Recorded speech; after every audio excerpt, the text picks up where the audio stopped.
би бол ингэсэн бохгүй. Би эхний сартаа мөнгө сулж орсон шүү дээ хэвлэлийн мөнгөө.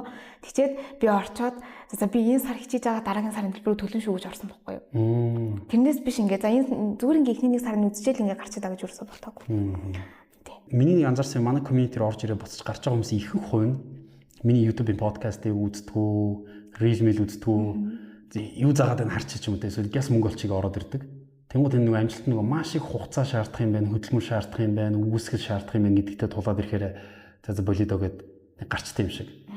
Ер нь одоо чи ингээд 17-той хүүхдүүдэд хандаж хэлэхэд нэг тийм жоохон сэтгэлийн хатгүй ч юм уу те энэ яраас тууштай явдгүй ч юм уу нэг тийм хөө зан чанар ер нь байгаад байгаа шүү дээ. Жоохон гомдомхой, төнөмхой, эмо ч гэх юм уу.